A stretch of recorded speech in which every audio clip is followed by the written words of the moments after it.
Hi friends, இந்த வீடியோவில் நம்ம ஒரு பயனுள்ள தகவல் பார்க்கலாம். அதாவது இன்கம் டேக்ஸ் ரிட்டர்ன் ஃபைல் பண்ணதுக்கப்புறமா நம்மளுடைய பேங்க் அக்கௌண்ட்டுக்கு இன்கம் டேக்ஸ் அந்த ரீஃபண்ட் அமௌண்ட்டு கிரெடிட் ஆயிடுச்சா இல்லையா, அதாவது நம்ம எந்த பேங்க் அக்கௌண்ட்டுக்கு அந்த income tax return amount credit ஆகிருக்கும், அதே மாதிரி எவ்வளோ இன்கம் டேக்ஸ் ரிட்டர்ன் அமௌண்ட் நம்மளுக்கு கிரெடிட் ஆகிருக்கும், இந்த ஸ்டேட்டஸை எப்படி ஆன்லைன் மூலமாக செக் பண்ணுறது அப்படிங்கிற இன்ஃபர்மேஷன் தான் பார்க்க போகிறோம்.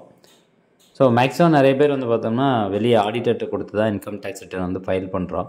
ஸோ அதனால் மேக்ஸிமம் நம்மளுக்கு எவ்வளோ அமௌண்ட் அவங்க ரிட்டர்ன் ஃபைல் பண்ணியிருக்கிறாங்க அப்படிங்கிறது டாக்குமெண்டடாக நம்மளுக்கு தெரியாது. நம்மளுக்கு ஆடிட்டர் சொல்லுவாங்க, உங்களுக்கு இந்த மாதிரி 20,000 ரிட்டர்ன் வரும், இல்லை ஒரு 30,000 ரிட்டர்ன் வரும் அப்படின்னு சொல்லுவாங்க. அதே மாதிரி நம்ம எந்த பேங்க் அக்கௌண்ட் நம்பர் கரெக்டாக தான் நம்மளுடைய பேங்க் அக்கௌண்ட் நம்பர் கொடுத்துருக்கோமா அப்படிங்கிறத நம்ம ஆன்லைன் மூலமாக வெரிஃபை பண்ணிக்கலாம். ஸோ நம்ம கொடுத்த பேங்க் அக்கௌண்ட்டு தான் அந்த ரீஃபண்டான அமௌண்ட் வரும்.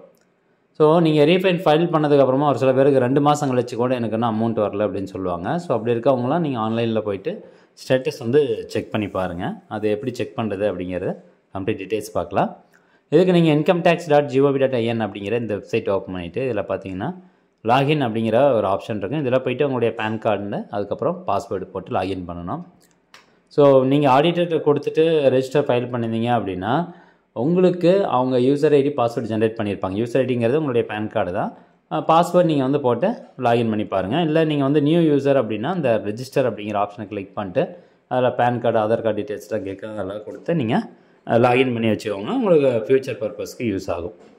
ஓகே, இப்போது இந்த லாகின் அப்படிங்கிற ஆப்ஷனை கிளிக் பண்ணிடணும். அடுத்தபடியாக இந்த மாதிரி உங்களுடைய பேன் கார்டு நம்பர் கேட்கும். என்டர் யுவர் யூசர் ஐடி அப்படிங்கிற ஒரு பாக்ஸ் இருக்கும். அதில் உங்களுடைய பேன் கார்டு நம்பரை டைப் பண்ணிட்டு கண்டினியூ அப்படிங்கிற ஆப்ஷனை கிளிக் பண்ணுங்கள். இந்த வீடியோ நான் இப்போ ஏன் போகிறேன் அப்படின்னா, இதுக்கு முன்னாடி நீங்கள் லாகின் பண்ணாமே உங்களுக்கான அந்த இ-ஃபைலிங் ஸ்டேட்டஸ் பார்க்க முடியும். ரிட்டர்ன் பண்ணக்கூடிய அந்த ஸ்டேட்டஸ் பார்க்க முடியும். பட் இப்போ லாகின் பண்ணால் தான் பார்க்க முடியும்னு சொல்லியிருக்காங்க. அடுத்ததாக உங்களுக்கு க்ரியேட் பண்ண பாஸ்வேர்டு. ஸோ அதை கரெக்டாக டைப் பண்ணிக்கோங்க.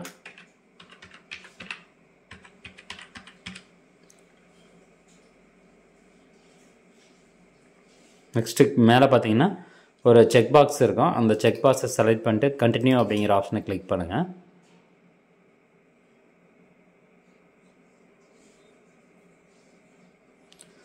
ஓகே, இது இன்கம் டேக்ஸ் ரிட்டர்ன் ஃபைல் ஆட்டோமேட்டிக்காக டிஃபால்ட் அந்த பேஜுக்குள்ளே தான் போகும். இதெல்லாம் நீங்கள் போக வேண்டாம். இதில் பாருங்கள் இ ஃபைல் அப்படின்ட்டு இருக்கும். ஸோ இதில் போயிட்டு இந்த இன்கம் டேக்ஸ் ரிட்டர்ன் அப்படின்ட்டு இருக்கும். இதில் போயிட்டு வியூ ஃபைல் ரிட்டர்ன்ஸ் அப்படின்ட்டு இருக்கும். அந்த ஆப்ஷனை கிளிக் பண்ணணும். இப்போ ஆடிட்டர் உங்களுக்கு இன்கம் டேக்ஸ் ரிட்டர்ன் ஃபைல் பண்ணியிருந்தாங்கன்னா அதுக்கு எவ்வளோ அமௌண்ட் ரிட்டர்ன் எடுத்து கொடுக்குறாங்க அப்படிங்கிற டீட்டெயில்ஸ் இதில் நீங்கள் பார்க்கலாம். இதில் கொடுத்துருக்கக்கூடிய அமௌண்ட்டு தான் உங்களுக்கு பேங்க் அக்கௌண்ட்டில் கிரெடிட் ஆகும். இப்போ பார்த்தீங்கன்னா போன வருஷத்தோட இன்கம் டேக்ஸ் ரிட்டர்ன் ஃபைல் பண்ணது ஆனுவல் இயர் 2025 to 2026 அப்படின்னு கொடுத்துருப்பாங்க. அது கீழே வந்தீங்க அப்படின்னா இங்கே பாருங்கள் டவுன்லோட் ரிசிப்ட் அப்படிங்கிற ஒரு ஆப்ஷன் இருக்கும். ஜஸ்ட்டு அந்த ஆப்ஷனை கிளிக் பண்ணிங்க அப்படின்னா நெக்ஸ்ட்டு உங்களுக்கு ஒரு பிடிஎஃப் ஃபைல் டவுன்லோட் ஆகிரும். அந்த பிடிஎஃப் ஃபைல் நீங்கள் கிளிக் பண்ணி ஓப்பன் பண்ணிங்க அப்படின்னா அதில் உங்களுக்கு கொடுத்துருப்பாங்க. பேஜை ஸ்க்ரோல் பண்ணி பார்த்தீங்கன்னா டேக்ஸ் ரிட்டர்ன் அப்படின்னு சொல்லி கொடுத்துருப்பாங்க. அந்த அமௌண்ட்டு தான் உங்களுக்கு கிரெடிட் ஆகும். மைனஸில் கொடுத்துருப்பாங்க. அந்த அமௌண்ட்டு உங்களுக்கு பேங்க் அக்கௌண்ட்டில் கிரெடிட் ஆகும். ஓகே, அடுத்தபடியாக இப்போ கிரெடிட் ஆயிடுச்சா இல்லையா அதை நான் பார்க்கணும் அப்படின்னா சர்வீசஸில் போயிட்டு நோ யுவர் ரீஃபண்ட் ஸ்டேட்டஸ் அப்படிங்கிற ஆப்ஷனை கிளிக் பண்ணுங்கள். இதில் அசஸ்மெண்ட் இயரை பொறுத்த வரைக்கும் 2025 to 26 அப்படின்னு கொடுக்கணும். போன வருஷத்தோட இன்கம் டேக்ஸ் இந்த வருஷம் அசஸ்மெண்ட்டு பண்ணுவாங்க. போன 2024 to 25 நீங்கள் இன்கம் டேக்ஸ் கட்டியிருப்பீங்க. அதை ஃபைல் பண்ணதுக்கு ஆனுவல் இயர் பார்த்தீங்கன்னா 2025 to 2026 அப்படிங்கிறத செலக்ட் பண்ணிடணும். நெக்ஸ்ட்டு கீழே ஸ்க்ரோல் டவுன் பண்ணிட்டு சப்மிட் அப்படிங்கிற ஆப்ஷனை கிளிக் பண்ணிக்கோங்க. இங்கே பாருங்கள் டேட் ஆஃப் ஸ்டேட்டஸ் 14 ஜூலை 2025 அன்றைக்கி ஸ்டேட்டஸ் அப்டேட் பண்ணியிருக்காங்க.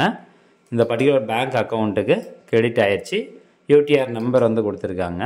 ஸோ இந்த சப்போஸ் உங்களுடைய பேங்க் அக்கௌண்ட்டுக்கு இந்த அமௌண்ட் வரல அப்படின்னா நீங்கள் அந்த யூடிஆர் நம்பரை வச்சு நீங்கள் உங்கள் பேங்க்கில் கேட்கலாம். உங்களுடைய எந்த ஹோம் பிரான்ச் பேங்க்கோ அங்கே போய்ட்டு நீங்கள் கேட்கலாம்.